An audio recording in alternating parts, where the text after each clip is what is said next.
আসসালামু আলাইকুম সুধী দর্শকবিন্দু। এই মুহূর্তে যে যেখান থেকে আমাদের উপস্থাপনা দেখছেন, আলোচনা শুনছেন, সবাইকে আমি আন্তরিকভাবে স্বাগত জানাচ্ছি। সুধী দর্শকবিন্দু, AABD64 এই চ্যানেলটি মাছ চাষকে নিয়ে একেবারেই এক্সক্লুসিভলি মাছ চাষ সংক্রান্ত প্রতিবেদন উপস্থাপন করা হয়ে থাকে। অন্য দিনের মতো আজকেও আমি আপনাদের সামনে এখনকার সময়ে যে বিষয়গুলো নিয়ে বেশি আলোচনা হচ্ছে, চাষিকে বিভ্রান্ত করছে, এরকম একটি বিষয় আপনাদের সামনে তুলে ধরবো। সুধী দর্শকবিন্দু, অ্যাকোয়া মেডিসিন অর্থাৎ মাছ চাষে যে মেডিসিন গুলো ব্যবহার করা হয়, উপকরণগুলো ব্যবহার করা হয়, এমন কোন মেডিসিন কি আবিষ্কার করেছে যে আমার খাদ্য খরচ 30% কমিয়ে দিবে, আমার মাছ চাষের বৃদ্ধির হার 30% 40% বাড়িয়ে দিবে? অনেক চাষি ভাইরা এই তথ্যটার উপরে বিভ্রান্ত হচ্ছেন, মিসগাইড হচ্ছেন। বিশেষ করে যারা মার্কে অ্যাকোয়া মেডিসিন মার্কেটিং হিসেবে যারা যুক্ত আছেন, অনেক অনেক অনেক যারা মাছ চাষে মানুষকে পরামর্শ দিয়ে থাকেন, তাদের সাজেশনের ভিতরে অনেক সময় এই ধরনের কথা আসে যে আপনি যদি এই প্রোডাক্টটা বা এই অ্যাকোয়া মেডিসিনটা যদি ব্যবহার করেন, তাহলে আপনার খাদ্য খরচ 30% 40% সাশ্রয় হবে। আপনার মাছের গ্রোথ, আপনার আগে যেটা 8 মাস লাগতো মাছ চাষ ফসল উঠাইতে, এখন আপনার 5 মাসে সেটা পারবেন। বা আগে যেটা 3 মাসে গ্রোথ হতো, এখন এটা 1 মাসে গ্রোথ হয়ে যাবে। এই ধরনের প্রচারণা আছে। শুধু দর্শকবৃন্দ, ক্লিয়ার কাট একদম স্পষ্ট ভাবে জেনে নেন, আমরা 35 বছর ধরে মাঠ পর্যায়ে মাছ চাষের সাথে যুক্ত আছি এবং মাছ চাষের যত লিটারেচার আছে, যত প্রকাশনা আছে, এগুলো সবগুলো আমরা স্টাডি করে থাকি এবং নতুন হান লাগার বিজ্ঞান ভিত্তিক তথ্যগুলো আমরা আপনাদের সামনে উপস্থাপন করার চেষ্টা করি।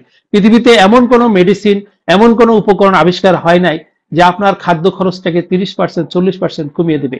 হ্যাঁ, কিছু কিছু মেডিসিন, কিছু কিছু অ্যাকোয়া প্রোডাক্ট এসেছে যেগুলো প্রয়োগ করলে পুকুরের প্রাকৃতিক খাবারের উৎপাদনটাকে বাড়িয়ে দেয়। তো প্রাকৃতিক খাবার উৎপাদনের বাড়ানোর জন্য তো আমাদের আগে থেকে আমরা সার ব্যবহার করে অভ্যস্ত আছি।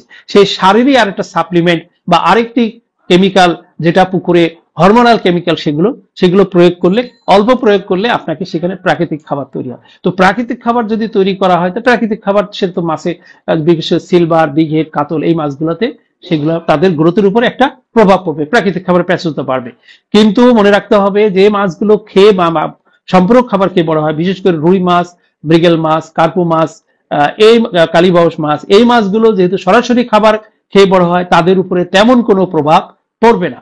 এর পাশাপাশি কিছু ফিড সাপ্লিমেন্ট অর্থাৎ কিছু ভিটামিনের প্রিমিক্স আছে, কিছু আপনার যে অ্যামোনো অ্যাসিড আছে, যেগুলো খাবারের সাথে মিশালে খাবারের ইফিসিয়েন্সি বাড়ে, অর্থাৎ খাবারের কার্যকারিতা বাড়ে।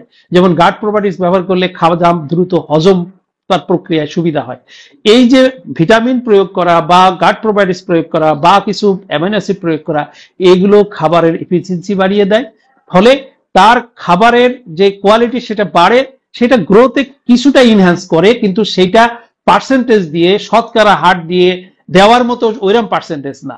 অর্থাৎ সেটা মাছকে, কিছু কিছু প্রোডাক্ট আছে মাছকে সুস্থ রাখতে সাহায্য করে, কিছু কিছু প্রোডাক্ট আছে খাদ্য হজমকে সাহায্য করে, খাদ্য দ্রুত হজম করে, কিছু কিছু প্রোডাক্ট আছে যে আপনার পুষ্টির ব্যালেন্স করে দেয়। তো এই যে আমি যে কথাগুলো বললাম, এগুলো করার কারণে যে আপনার 10% গ্রোথ রেট বেড়ে যাবে বা 15% গ্রোথ রেট বেড়ে যাবে, এটা কখনোই বাস্তবসম্মত কথা না, কখনোই এটা বিজ্ঞানসম্মত কথা নয়। হ্যাঁ, কিছুটা এনহ্যান্স করে, কিছুটা এনহ্যান্স করা মানে সেটা 5% এর নিচে, 5% এর উপরে না। অর্থাৎ আপনি যে খাবারগুলো খাওয়াচ্ছিলেন, আপনি আগে থেকে যে খাবার খাওয়াচ্ছিলেন, সেই খাবারের সাথে আপনি যদি এই ধরনের প্রোডাক্ট যদি অ্যাড করে দেন, তাহলে তার কি হবে? তার রোগ প্রতিরোধক ক্ষমতা বাড়বে, তার হজম শক্তি বাড়বে, তার আত্তীকরণের হার বাড়বে, খাবারের পুষ্টির ব্যালেন্স হবে। ফলে আগের থেকে খুব বেশি হলে নট লেস দ্যান 5%, অর্থাৎ 5% এর বেশি উৎপাদনে ভূমিকা রাখবে না। এটা ভালো করে বুঝে নিতে হবে। কারণ হচ্ছে, আপনি যখন অ্যাকোয়া মেডিসিন কিনতে যাচ্ছেন, অ্যাকোয়া প্রোডাক্ট, এই ধরনের প্রোডাক্ট কিনতে যাচ্ছেন, আপনি খেয়াল করবেন যে প্রত্যেকটা প্রোডাক্টের দাম কিন্তু অনেক বেশি।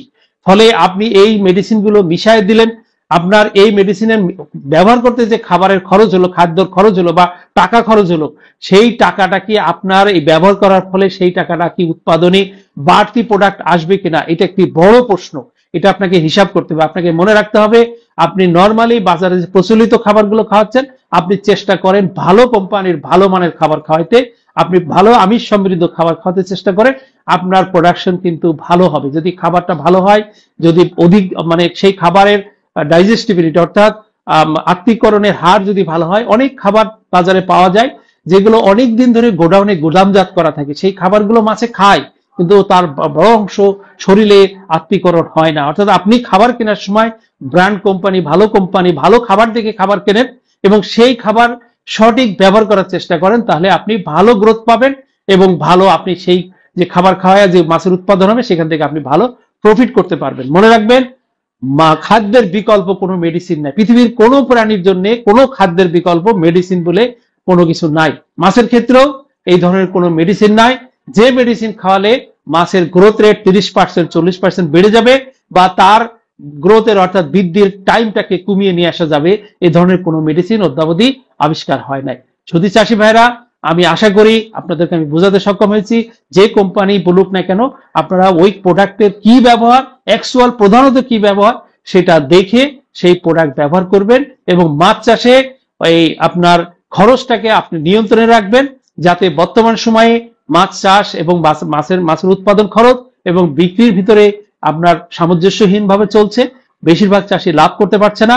এই সময় নানান রকম কোম্পানি নানান ভাবে চাষিকে প্রলুব্ধ করছে নানান রকম প্রোডাক্ট ব্যবহার করার জন্য। ফলে চাষি প্রোডাক্ট ব্যবহার করছে, খরচ তার বেড়ে যাচ্ছে, কিন্তু তার প্রফিটের মার্জিন কমে আসতেছে। শুধু চাষি ভাইয়েরা, আশা করি আমরা অতীতেও আরো দু একটা প্রতিবেদনে আপনাদেরকে বোঝানোর চেষ্টা করেছি। আমি আবার আপনাদের সামনে এই টার্মটা নিয়ে আবার আলোচনা করলাম, যাতে আমরা চাষি ভাইরা আপনারা মাছ চাষের ক্ষেত্রে কোনো যাতে ভুল ভ্রান্তি না করে বসেন। তো যারা আমাদের এই আলোচনা শুনলেন, আমাদের এই আলোচনার উপরে বা মাছ চাষ সংক্রান্ত যদি কোনো প্রশ্ন থাকে কমেন্টস বলকে উল্লেখ করবেন। আমরা দ্রুততম সময়ে আপনাদের প্রত্যেকটা প্রশ্ন গুরুত্ব সহকারে আমরা উত্তর দিয়ে থাকি। শুধু দর্শকবৃন্দু, যারা আমাদের এই আজকের আলোচনা ধৈর্য সহকারে শুনলেন তাদের সবাইকে পুনরায় ধন্যবাদ জানিয়ে আজকের আলোচনা এখানে শেষ করছি। আল্লাহ হাফেজ।